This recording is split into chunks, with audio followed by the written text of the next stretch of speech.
Assalamualaikum warahmatullahi wabarakatuh. Selamat siang Sobat Mahasiswa, kembali lagi bersama saya Ayu Salma Damayanti di dalam podcast Kewirausahaan Hukum Ekonomi Syariah. Kali ini saya bersama dengan narasumber yang sangat hebat dan juga bisa sebagai role model untuk para Gen Z sekarang. Daripada teman-teman kepo, langsung saja kita sapa beliau. Halo Ibu. Ya, selamat siang Mbak Ayu. Siang juga Ibu. Jadi saya akan menjelaskan tentang sedikit background dari narasumber kita kali ini, yaitu Ibu Kurniasih Bahagiati. Beliau salah satu dosen dari Fakultas Syariah, dosen muda teman-teman, dan sekaligus dosen juga. Bu Bahagia ini memiliki usaha yang sekarang sangat melejit sekali dan juga diminati oleh banyak orang. Amin. Amin.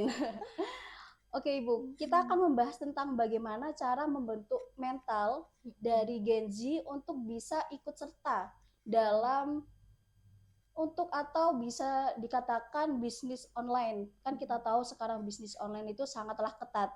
Kayak udah ada si Oren atau yang lain-lainnya ya. Mungkin bagaimana sih persiapan awal untuk Gen Z bisa masuk dan bisa ikut serta di dalam persaingan yang sangat ketat ini dari Ibu sendiri? Oke, terima kasih sebelumnya Mbak Ayu ya. Iya. Sudah diundang juga. Terima kasih untuk HMPS. Sudah diundang untuk sharing tentang persaingan di bisnis online Iya, gitu ya. betul. Sebelum masuk ke sana sebenarnya kita perlu kalian nih sebenarnya ya. Kalian perlu menyadari sebagai anak muda, sebagai Gen Z, itu kalian punya potensi yang besar. Biasanya potensinya anak muda ini itu besar di semangatnya. Kita berangkat dari situ dulu ya, sebelum masuk ke persaingan atau sebelum masuk ke bisnis online-nya secara teknis. Disadari dulu kalau kalian itu punya potensi besar di motivasi dan semangat yang besar. Apalagi sekarang eranya kalian tuh sosial media, konten influencer itu menjamur, selebgram menjamur banyak, dan itu kan jadi sumber-sumber inspirasi gitu ya. Dan itu outputnya ya tentu saja kalian punya dorongan, punya semangat yang besar. Itu satu. Nah, ada tapinya gitu ya. Tapi gitu kan. Tapi anak muda ini kalau dalam hal bisnis terutama yang akan kita bicarakan di siang ini itu cenderung terbatas di modal, ya kan? Ya, biasanya begitu. Modal terutama dianggapnya modal itu hanya melulu tentang uang, gitu, modal uang gitu ya. Dan kemudian selain modal juga terbatas pada mungkin pengalaman yang minim karena belum pernah mencoba kan, mungkin baru pertama gitu. Mungkin kalau misalnya saya di kelas tuh saya perkenalan, saya sampaikan juga, saya perkenalkan juga bahwa saya punya bisnis dan lain-lain. Itu biasanya setelah itu ada juga tuh 1-2 mahasiswa yang WA yang japri, Bu saya pengen belajar bisnis gitu kan. Nah itu salah satu bukti bahwa, dan kalau di kelas ya, kalau Mbak Ayu mungkin dari ICP kan cuma 20 mahasiswa ya. Tapi kalau 18 ya. Tapi kalau di kelas lain ketika saya tanya di pertemuan pertama itu, kalian pengen jadi apa, cita-citanya itu, rata-rata hampir semuanya menjawab ingin jadi pengusaha gitu ya. Padahal kita sarjana hukum ya. Tapi ya no problem, nggak masalah gitu ya. Nah, itu bukti, itu tanda bahwa memang anak muda itu semangatnya tinggi gitu. Nah, berangkat dari situ sebenarnya potensi ini adalah potensi yang kita harus cari celahnya. Bagaimana supaya semangat yang tinggi tadi dengan kemudian ada keterbatasan modal dan keterbatasan pengalaman itu justru jadi sarana belajar. Karena salah satu yang kalian kalian punya, kalian miliki yang saya tidak miliki itu adalah usia muda gitu ya. Iya kan ya, saya sudah melewati, kalian masih baru mau memulai. Nah itulah disitulah jadi kuncinya sebelum masuk ke mungkin ke inti ya. Tadi kita berangkat dulu bahwa kalian di usia muda ini waktunya belajar gitu. Waktunya, jadi semangat itu jangan diredupkan dengan keterbatasan nggak punya modal nih gitu. Atau wah nggak tahu harus belajar ke siapa, atau minim pengalaman tadi gitu. Tapi harus ada tindak lanjutnya gitu. Semangatnya jangan diredupkan. Oke. Lalu begini Bu, sebelum kita lanjut ke pembahasan kita, kalau boleh tahu usaha Ibu itu bergerak di bidang apa dan bagaimana biar teman-teman mungkin bisa lebih tahu. Oke. Kemarin mengajar semester 4 sudah sempat kenalan ya, tapi kan ini untuk semua ya, mungkin yang belum kenal, sebelum masuk menjadi dosen di sini, saya menjadi dosen di sini masuknya tahun 2018. Nah, sebelum menjadi dosen di sini mulai 2016 kurang lebih saya sudah melakukan atau mengerjakan bisnis, merintis bisnis daster bordir Malangan. Ya, kalau di Instagram Zama Homeware bisa dilihat, kalian nanti bisa mampir lah. Meskipun sebenarnya ini target pasarnya bukan mahasiswa ya, tapi nggak apa-apa lah buat belajar, follow boleh gitu ya. Saya sudah mau follow kok. Oh gitu ya, alhamdulillah. Followersnya udah banyak sekali. Iya. Jadi itu memang targetnya lebih ke ibu-ibu dan lebih ke wisatawan mungkin ya, yang karena ini kan produk budaya, produk lokal, jadi kita mengedepankan seni bordirnya itu. Jadi daster biasanya tuh ya, kalian kalau di rumah mungkin ibu-ibunya pakai daster bahannya rayon yang tipis mungkin ya, atau kadang cuma pakai kaos seadanya gitu ya kalau para ibu-ibu itu. Nah, misi kami membuat daster yang cantik, yang kalau di rumah juga tetap cantik gitu dilihat suaminya gitu. Masya Allah. Dan ada nilai plus budayanya tadi, daster khas Malang itu di bordirnya. Kalau boleh tahu lebih spesifik tempatnya di Malang, itu di mana? Di Gria Santa ya. Jadi Gria Santa Blok C 439 itu. Itu kantornya? Itu galerinya. Oh, galerinya. Gitu. Kalau boleh tahu Ibu udah punya karyawan berapa? Jadi kami menggunakan, jadi kan kalau kami tuh produksi sendiri ya. Jadi kami ada 2 bagian ya, ada 2 sub ya, ada produksi, ada marketing. Nah, kalau yang produksi itu yang memang membuat. Nah, itu kami sistemnya maklun. Jadi bisa dibilang bukan karyawan, tetapi mereka maklun itu by request ya. Tapi kami kan selalu ada terus gitu. Nah, itu penjahit dan pembordir kami ada di daerah Pakis Haji itu hampir 60 sampai 70 orang. Itu pembordir dan penjahit. Jadi kan dibordir dulu kemudian baru dijahit. Nah, kalau yang masuk dalam ini, kalau hukum ketenaga kerjaan ya, kalau yang masuk dalam struktur organisasi kami, struktur perusahaan kami itu ada yang ada di bagian produksi, ada yang bagian cutting itu 3 orang, yang di bagian di galeri atau di marketing itu ada 4 orang. Gitu. Kalau boleh tahu di bagian produksi sendiri untuk kisaran pekerjanya itu bisa termasuk Gen Z atau Ibu juga siapa saja boleh tergabung di dalamnya? Kebanyakan kalau yang di admin galeri rata-rata Gen Z ya. Jadi ada yang sambil kuliah, ada yang baru lulus, bahkan ada yang dulu dari dia paruh waktu S1 sampai S2 itu sampai sekarang udah lulus S2 juga masih bekerja di kami, itu ada juga. Kalau yang di bagian cutting mungkin ya secara usia sama Gen Z, cuma memang mereka yang punya kemampuan untuk di tata busana ya gitu. Oke, jadi itu teman-teman, kita bisa menyimpulkan bahwa Bu Bahagiani juga mempunyai banyak karyawan dan juga rekruternya banyak dari yang Gen Z, bisa dari yang tua, asalkan dia bisa bergabung atau memiliki kemampuan di dalam tata busana. Oke, sekilas itu bisnis dari Bu Bahagia. Kita lanjut. Untuk Gen Z sekarang itu kayak banyak yang direndahkan, Bu. Kayak pas kita wawancara bekerja dan lain-lain itu kayak pertanyaan dari Gen Z, permintaan bekerja kepada HRD itu kayak banyak. Dan itu banyak yang bilang kalau Gen Z ini belum bekerja apapun tapi mintanya banyak. Mungkin pandangan dari Ibu itu seperti apa? Apakah itu pantas karena dia juga pengen bekerja yang enak, atau mungkin pandangan dari Ibu seperti apa? Ya itu tadi, karena sumber atau sumber akhirnya yang membentuk pola berpikirnya Gen Z itu tadi sudah sangat luas dan sudah lintas waktu dan lintas tempat gitu. Dulu zaman saya nggak ada smartphone, jadi kita mungkin YouTube sudah ada, tapi kan terbatas. Kita harus ke internet dulu, ke warnet dulu. Kalaupun kita punya HP saat itu ya belum ada ya, kita belum bisa melihat YouTube atau Netflix atau TikTok atau Instagram yang sekarang yang sekarang sudah jadi konsumsi setiap jam mungkin kalau Gen Z. Nah dulu kami nggak ada. Nah sekarang Gen Z ada gitu. Yeah. Jadi sebenarnya semangat apa tadi, modal apa yang didapatkan tadi ya, dengan apa namanya, perkembangan digital yang sudah sangat maju itu tadi, sebenarnya kalau Gen Z bisa menangkap itu sangat bagus gitu. Lebih Makanya bisa tadi memanfaatkan. betul, memanfaatkan dengan positif, dengan baik. Yeah. Nah, salah satunya ya bisnis tadi. Dan dulu tidak ada mungkin bisnis online, sekarang ada.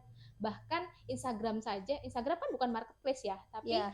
dia bisa jadi sarana atau wadah atau platform yang kita bisa jualan gitu. Jadi sayang sekali kalau misalnya Gen Z itu tidak memanfaatkan. Sebenarnya juga nggak harus jualan barang, tapi kan menjadi content creator, bisa, iya, menjadi influencer, itu kan sesuatu yang juga menghasilkan gitu. Nah, itu sayang banget kalau potensi dan semangat yang besar tadi dengan segala fasilitas yang sudah sangat sangat ada ya, sangat canggih itu dilewatkan begitu saja. Sebenarnya sangat sayang gitu. Oke. Mungkin dari teman-teman Gen Z harus lebih bisa memanfaatkan fasilitas yang ada sekarang. Betul. Seperti itu. Lalu bukan kebanyakan Gen Z ini kayak tidak sadar akan potensi di dalam dirinya. Oke. Mungkin Ibu punya solusi biar potensi itu keluar dan dia tahu kalau aku bisa. Itu bagaimana? Ini juga dikaitkan dengan bisnis online tadi ya. Ya. Ya, oke. Jadi setiap kita itu sebenarnya tidak harus pebisnis ya, secara umum juga itu akan berlaku. Setiap kita itu pasti harus melewati jatah gagal, gitu ya. Jadi jangan takut gagal, gitu, karena itu pasti setiap orang pasti lewat, gitu. Saya pun dalam hal apapun, entah bisnis, entah mungkin hal yang lainnya, itu ada melewati yang namanya kegagalan, gitu. Nah, yang sangat saya sarankan gitu ya bagi terutama yang ingin memulai bisnis, entah itu bisnis online maupun bisnis konvensional gitu ya. Nah, itu adalah menghabiskan jatah gagal tapi dengan resiko kecil. Gitu. Jadi resiko kecil itu maksudnya gimana, Bu? Jadi maksudnya adalah resiko kecil itu nggak sampai, kan biasanya kalau orang gagal dalam bisnis tuh dia sampai rugi, atau dia sampai berhutang gitu ya. Nah, itu kalau bisa jangan sampai gitu. Gimana caranya gitu kan? Perlu kalian ketahui dan kalian tanamkan gitu ya. Modal itu tidak harus selalu tentang uang. Jadi modal itu waktu kalian, energi kalian itu modal. Secara teknis misalnya kalian bekerja sama gitu ya. Ada yang punya tempat, ada yang punya modal uang, dan kalian misalnya hanya punya tenaga misalnya atau waktu. Kalian misalnya mau bikin kafe gitulah ya, kopi-kopi itu ya, tengah malam tuh kan, kopi-kopi malam. Nah, ada yang punya tempat, dia mempersilahkan, oke, pakailah tempatku, coba dirupiahkan tempat itu, gitu ya. Dirupiahkan berapa per bulannya gitu. Terus ada yang punya uang modalnya, oke, yang punya modal uang ini senilai dengan yang tempat tadi, mau bikin apa nih, kopi. Oke, berarti beli bahan bakunya. Bagaimana dengan gelasnya, mejanya, dan sebagainya. Nah, ini bagiannya yang punya uang tadi. Bisa. Sedangkan kalian pengen, tapi kan nggak punya modal, nggak punya tempat. Ya, tempatnya kan juga udah ada gitu. Terus kalian nggak punya modal uang, maka kalian bisa modal dengan tenaga kalian. Kalian yang jaga misalnya. Kalian yang bikin, yang jadi pelayannya gitu. Nah, itu bisa. Itu kalau kita kan, kalau di muamalah kan semuanya boleh kecuali yang dilarang, itu aja kan batasannya, panduannya. Jadi model-model kerjasama seperti itu asal ridho sama-sama sepakat, jelas gitu, kalau bisa tertulis, meskipun nggak harus ke notaris atau nggak harus dengan materai, tapi setidaknya kesepakatan gitu. Sudah ada kan kebebasan berkontrak ya. Jadi ada kesepakatan, saya modal ini sekian dirupiahkan, yang saya modal tenaga, waktu, kalau dirupiahkan per bulan berapa rupiah tuh gajinya gitu. Tapi kan berarti kita nggak digaji, karena apa? Karena kita modal itu sebagai modal kita, tenaga gitu. Itu. Betul gitu. Itu contoh konkretnya. Kalau yang bisnis online gimana? Banyak sekali sekarang dropshipper, marketer online maupun dropshipper. Jadi mengiklankan dulu, setelah laku baru kita hubungkan dengan dengan suppliernya, terus ya udah tinggal dia transfer ke kita dan kita transfer ke suppliernya. Itu banyak sekali. Itu kalau mau ya banyak tawaran seperti itu. Maksudnya peluang-peluang seperti itu sangat banyak yang tanpa modal uang. Contoh gitu itu tadi.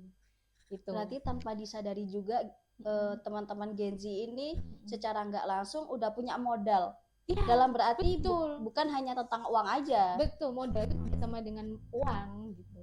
Oke. Kalau mungkin tadi Ibu bilang kita harus habiskan jatah gagal kita. Betul.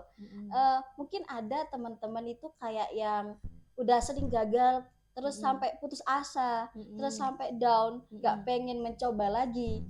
Itu bagaimana langkah selanjutnya? Iya, makanya perlu disadari itu kan berarti kalau dia down atau mungkin dia rugi misalnya ya atau gagal atau apapun itu bentuk kegagalannya, itu kan itu lebih kepada mindset ya pada akhirnya. Bagaimana mindsetnya itu harus diubah bahwa kegagalan itu sebenarnya adalah keberhasilan yang tertunda, gitu ya. Jadi kegagalan itu bukan gagal, itu jatah gagal yang diambil gitu, satu itu.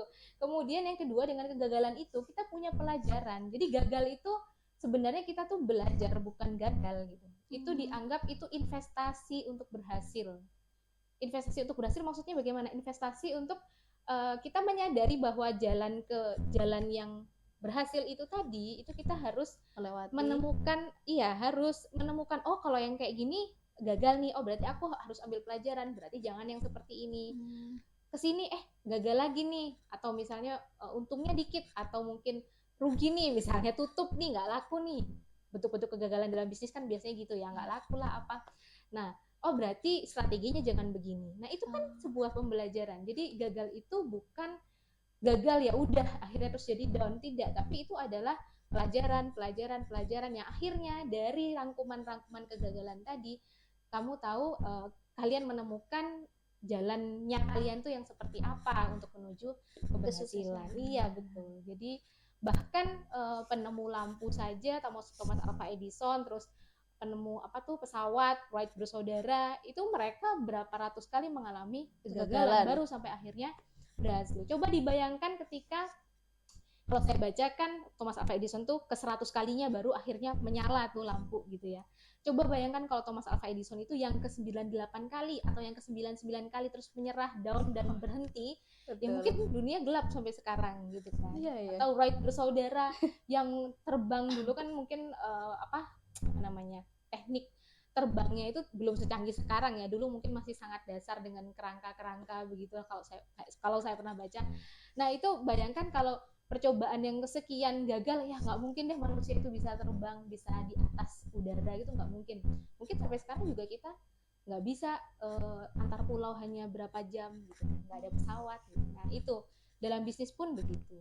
Jadi berarti kita kalau mengalami kegagalan jangan buat itu sebagai oh aku nggak bisa. Betul. Berarti jadikan itu pembelajaran buat kita, biar kita bisa kayak mencari jalan lain gimana usaha kita yang udah di titik sampai sekarang bisa tetap lanjut seperti itu ya. Iya betul sekali. Jadi belajarlah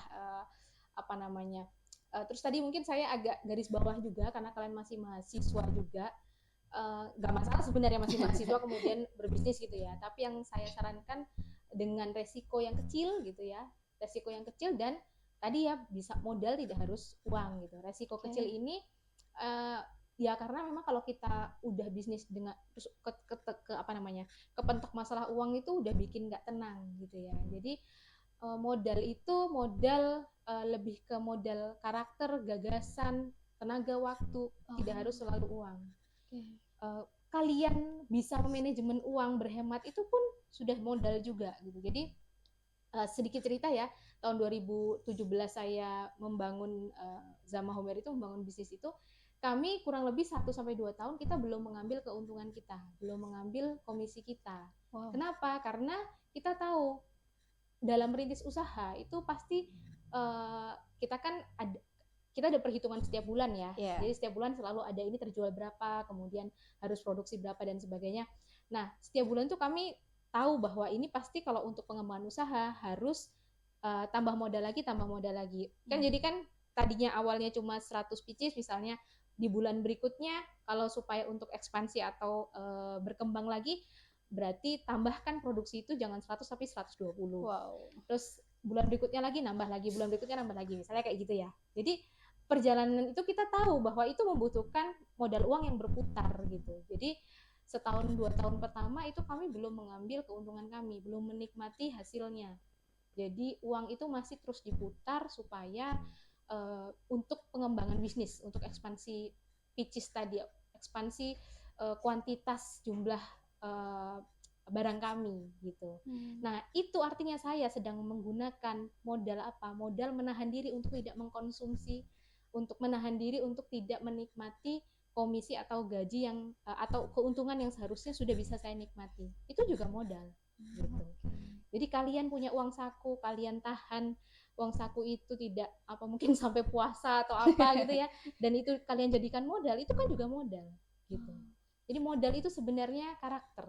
Jadi pebisnis itu sebenarnya modal paling utamanya adalah karakter. Gitu.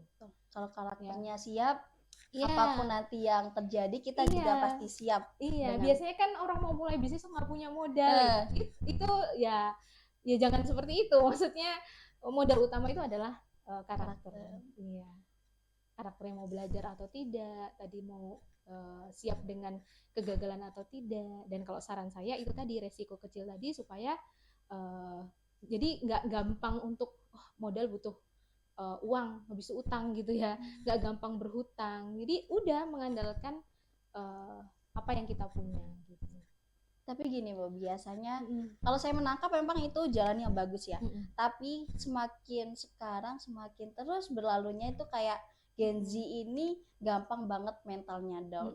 Kayak kena kegagalan dikit down. Terus kuliahnya ada masalah down. Mungkin itu kayak bagaimana kita biar dalam arti kok tahan banting ya, bukan tahan banting, kayak bisa mengatasi mengatasi situasi seperti itu bagaimana? Perbanyaklah konsumsi itu apa?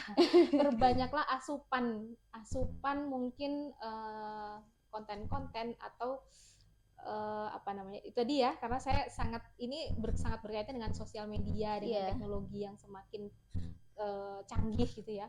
Jadi dengan semua itu perbanyaklah konsumsi yang positif gitu. Jadi bukan yang misalnya kemarin ada dampak negatif misalnya dari suksesnya anak muda yang kita lihat di influencer itu, di selebgram itu, kemudian mungkin ada mereka flexingnya misalnya. Nah, jangan diambilnya adalah oh aku mau juga tuh punya tas branded kayak dia tuh. Diambilnya jangan itunya, diambilnya adalah wah dia kerja keras tuh sampai di titik itu. Maka kita harus yang kita mau itu bukan ketika sudah di situ, tetapi kalau kita mau seperti dia yang sudah di situ, maka kita harus mengikuti prosesnya dia kayak gitu. Saya ngikutin tuh perjalanan misalnya kayak Atta Halilintar dulunya gitu ya. Dia masih yang benar-benar setiap hari upload di YouTube gitu ya. Nah itu adalah proses-proses yang perlu dicontoh gitu. Konsistensi setiap hari punya konten, punya video kayak gitu. Itu contoh aja. Jadi kadang Gen Z itu karena dia kepinginnya yang udah menterengnya gitu loh, instan. Iya, kepinginnya yang udah jadi gitu, tapi lupa akan prosesnya yang sebenarnya ya sampai sana itu juga berjuang dan berdarah-darah gitu ya. Mereka juga menemukan kegagalan-kegagalan gitu. Nah itu sebenarnya yang harus disaring gitu ya, disaring dalam artian tadi asupan tadi apa namanya tadi supaya mentalnya, tadi kalau ngomong ke mental ya supaya kuat tadi, supaya mentalnya itu lebih ke apa namanya, pertama disaring tokohnya, yang kedua disaring pemikirannya bahwa bukan instan ada di sana, tetapi contohlah prosesnya kayak gitu. Seperti kayak kalau selain Atta itu mungkin Jerome Pauline, itu dia punya buku kan, belilah bukunya, kamu bisa tahu tuh dengan baca bukunya itu bahwa ternyata perjalanan dia sampai ke Jepang, perjalanan dia sampai kemudian sekarang juga jadi YouTuber, jadi content creator matematika yang sukses juga gitu. Nah itu perjalanannya ya berdarah-darah gitu. Jadi jangan dilihat ketika dia sudah terkenalnya gitu, tapi dilihat prosesnya. Maka itu bisa menguatkan mental lah supaya gak gampang lembek. Oh aku juga bisa ke sana kalau aku melewati jalan-jalan seperti ini. Maksudnya jalan-jalan yang susah sebenarnya gitu. Berarti termasuk kayak penggunaan dari apa yang kita pegang setiap hari seperti handphone itu juga Betul. mempengaruhi ya. Iya. Jadi daripada ya saya bukan melarang kalian ngefans apa K-pop atau kalau cewek ya, kalau cowok nggak tahu lah ya. Nah itu ya sebatas refreshing saja gitu. Betul. Tapi sebenarnya yang paling pas untuk kalian apa namanya mungkin di tadi ya sebagai asupan sebagai apa menangkap insight-insight pencerahan-pencerahan dari sosial media itu adalah tokoh-tokoh atau figur-figur yang menginspirasi. Kalau misalnya kalian masih usia Gen Z, usia muda ya berarti sesama yang usia muda gitu. Ya disaring, diambil yang baiknya, yang buruknya jangan diambil kayak gitu. Berarti kayak apa yang kamu dapat itu ambil baiknya aja. Iya betul, betul itu.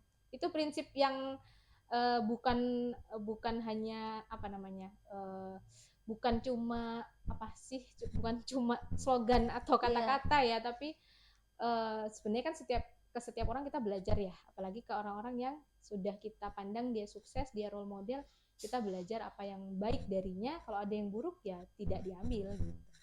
Jangan diambil. Saya pengen tahu tentang ibu sekarang. Ibu dalam menjalankan sekarang menjadi dosen muda atau juga sebagai pengusaha. Itu ibu pengen menjadi pengusaha karena apa dan karena inginnya itu karena apa juga? Berarti motivasi usaha ya? Ya, dari pengusahanya. Sebenarnya kalau dari background keluarga tuh tidak ada background keluarga pengusaha. Oh, yang pertama ibu berarti? Ya, bisa dibilang seperti itu. Nah, tetapi gini, waktu awal saya dulu lulus S1 ya. Ketika lulus S1 itu kan oke, sudah punya ancang-ancang nanti mau S2 kemudian mau jadi dosen gitu ya, sudah membuat perencanaan gitulah. Nah, tetapi kan kami dari umum ya. Kalau saya dari mungkin dari kecil saya nggak pernah ada kuliah di sekolah Islam gitu ya. Nah, tapi saya itu terinspirasi dengan Rasulullah, dengan Nabi Muhammad. Beliau itu kan profesinya atau pekerjaannya yang menghasilkan uang itu dari berdagangnya kan gitu ya. Tapi beliau sendiri juga menanggung ya, harus berdakwah, harus sebagai ya pemimpin umat seperti itu ya. Nah, tapi saya tuh cuma berpikir kan dulu nggak digaji kayak sekarang ya, maksudnya kayak jadi presiden atau jadi DPR atau jadi apa menteri itu kan digaji. Nah, saat itu ngurusin masyarakat, ngurusin umat itu kan nggak digaji dari umat gitu ya. Tapi berarti beliau kan Rasulullah kan berarti menghidupinya ya dari usahanya, bahkan dengan usahanya, dengan hasil berdagangnya itu beliau menghidupi umatnya gitu ya. Betul. Membiayai dakwahnya, membiayai jihadnya atau perang-perangnya kayak gitu. Nah, dan ada sosok Khadijah juga ya, istri Nabi Muhammad yang membantu pebisnis juga gitu, bisnis woman juga gitu. Jadi, nah saya awal motivasinya di sana. Jadi saya belum banyak belajar, belum banyak mengenal, maksudnya belum banyak membaca sirah mungkin atau apa, tapi dari logika itu aja saya udah berarti ada hikmah yang besar nih kalau kita jadi entrepreneur. Kalau kita jadi pengusaha itu ada hikmah di balik itu. Kok Rasulullah saja profesinya adalah seorang pedagang, seorang pebisnis gitu. Berarti ada hikmah yang besar. Maka dari itu saat itu saya juga menulis juga salah satu impian mungkin atau salah satu profesi atau ini betul goals yang ingin saya capai adalah jadi pengusaha. Meskipun saya waktu itu belum tahu caranya dan di keluarga nggak ada, saya nggak punya komunitas. Oh ya tadi ya, satu lagi kalian juga harus cari atau ikuti komunitas bisnis juga. Jadi kalian bisa banyak belajar juga dari orang yang sudah berpengalaman gitu. Nah, saya titik baliknya akhirnya intens berbisnisnya, menemukan motivasi lebih lagi setelah ikut komunitas. Jadi setelah ikut komunitas pebisnis yang memang saya waktu itu ikut komunitas pebisnis muslim gitu ya, maksudnya supaya visinya jelas aja gitu, yang sesuai dengan agama gitu ya. Iya betul. Jadi nah setelah itu barulah kita termotivasi, maksudnya motivasinya bertambah lagi. Oh iya, bahwa ternyata maksudnya dengan kita menentukan omset target penjualan nih misalnya, itu menentukan target penjualan motivasinya bukan semakin besar penjualan semakin besar keuntungan, bukan berhenti di situ, tapi berarti semakin besar zakatnya. Kayak gitu kan. Mantap. Nah itu yang sebenarnya ya kalau ditarik mundur berarti kalau mau zakat yang besar kan berarti keuntungan harus besar, berarti ditarik lagi penjualan harus besar. Kayak gitu. Jadi disitulah motivasi kita menentukan target penjualan, dan jadi bensin juga, jadi motivasi, jadi dorongan juga untuk target penjualan tadi tercapai gitu. Jadi yang bikin target itu sebenarnya bikinnya target zakatnya berapa rupiah. Wah. Gitu. Berarti gitu. Dari yang saya ambil, saya pahamin dari ibu pengen jadi pengusaha itu di sisi lain karena mengikuti sunnah. Ya, biar motivasinya juga, betul ya. Biar di sisi lain bekerja dan juga mendapat pahala. Waktu itu ya tentunya dong. Tentunya pengen, karena kan juga dapat ridha ibu Allah, bisa mengasih lapangan pekerjaan juga. Oh iya, sangat itu motivasi juga. Jadi gini, ini saya akhirnya menemukannya sudah ya baru-baru ini sebenarnya setelah mengajar ya. Akhirnya kan saya merintis 2016, saya mengajarnya 2019 ya. Masuknya di 2018 tapi mulai mengajar 2019. Nah, setelah saya mengalami kebahagiaan atau senangnya ngajar gitu. Waktu itu akhirnya saya menemukan istilahnya tuh kita sudah menemukan apa ya Mbak, namanya jalan lah ya, motivasi, atau saya bilangnya itu saya bilangnya sesuatu yang memang kita pegang untuk jadi motivasi sampai akhir hayat lah gitu lah ya. Betul. Jadi saya ingin berkontribusi terhadap pengentasan kemiskinan dan kebodohan kayak gitu. Nah, yang kemiskinan, sebenarnya miskin itu bukan soal harta, bukan soal miskin harta tidak punya uang, perekonomiannya sulit, tidak, tetapi miskin itu sebenarnya miskin mental, lebih ke situ. Miskin harta mungkin termasuk, tapi paling utama sebenarnya di miskin mental. Nah, kemudian kebodohan juga begitu. Bodoh itu bukan berarti dia nggak sekolah saja misalnya, tetapi termasuk misalnya bodoh itu ya lebih ke bodoh mindsetnya yang kurang. Iya gitu. Jadi maksudnya tidak melulu soal pendidikan tinggi gitu ya. Jadi lebih luas lah maknanya antara miskin dan bodoh ini. Nah, di dalam hal pengentasan kemiskinan ini, kontribusi yang ingin saya berikan adalah dengan berbisnis.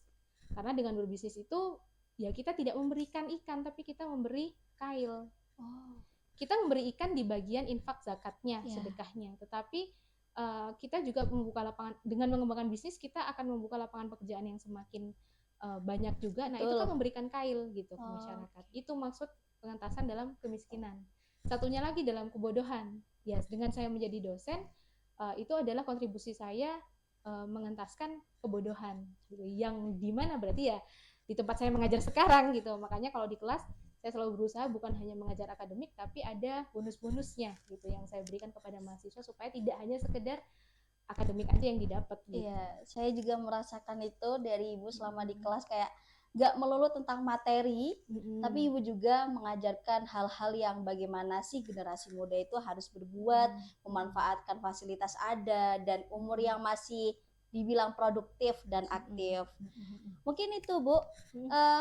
Dan juga bagi teman-teman untuk membentuk mental, apa yang dikatakan dari Bu Bahagia ini, kita sebenarnya punya potensi yang sangat bagus untuk diri kita. Nah, itu kita harus berusaha menggalinya agar kita tahu kita bisa kok seperti orang di luar sana, kita bisa kok seperti mereka sukses menjadi orang yang bahagia, sukses dunia akhiratnya jalan semua, kuliahnya bagus, bisnisnya juga bisa berjalan, apa yang kita lakukan tanpa ada kata dari mental yang down seperti itu ya Bu. Iya, betul. Jadi mungkin sebelum penutupan ada closing statement dari Ibu untuk teman-teman mahasiswa. Oke, closing statementnya mungkin kalau kembali ke topik tadi, ke tema tadi kan ada sempat persaingan gitu ya. Betul. Tadi kan mulainya, kemudian saya mulai dari semangat dulu, dari semangat anak muda dulu. Nah, kalau di persaingan bisnis, mau bisnis online, mau bisnis konvensional, jadi dalam bisnis itu sebenarnya nggak ada kompetitor, itu nggak ada sebenarnya. Iya, persaingan atau kompetitor itu adalah kompetitor atau rival bisnis gitu ya, kalau orang-orang mungkin nyebutnya, itu adalah teman belajar atau partner belajar. Kenapa? Karena justru dengan adanya kompetitor atau pesaing atau rival bisnis tadi, itu kita bisa belajar. Kenapa sih dia laris? Kenapa sih dia mungkin lebih penjualannya lebih tinggi, lebih rame misalnya, lebih disukai pelanggan atau konsumen? Kita bisa belajar tentang hal itu. Nah, itu makanya namanya semangatnya adalah semangat belajar lagi-lagi. Ya. Jadi kompetitor itu adalah atau pesaing itu adalah teman belajar kita. Seperti itu. Jadi anak muda tetap semangat, kalau misalnya mau berbisnis jangan jangan takut-takut, tapi juga tetap dipikirkan matang-matang resikonya, dan tadi modal tidak selalu Tentang uang. gitu ya. Itu mungkin. Jadi teman-teman jangan jadikan orang yang berbisnis sama dengan kita, jangan jadikan dia pesaing, tapi jadikan dia teman belajar. Betul. Mungkin itu podcast kita sangat seru banget. Sebenarnya saya ingin lebih panjang. Mungkin bisa di lain waktu kita lanjutkan ya, Bu. Mungkin itu teman-teman dari kami berdua. Apabila dari kami ada salah kata dan salah pengucapan, kami minta maaf yang sebesar-besarnya. Untuk Ibu, terima kasih atas waktunya, bisa meluangkan waktunya dan bisa berbagi ilmu kepada kita semua. Mungkin next time kita bisa gabung lagi dengan teman-teman. Oke, Ibu. Terima kasih untuk teman-teman semua telah setia menemani kita berdua sampai akhir acara. Apabila ada salah kata, saya minta maaf yang sebesar-besarnya. Akhirul kalam, wassalamualaikum warahmatullahi wabarakatuh.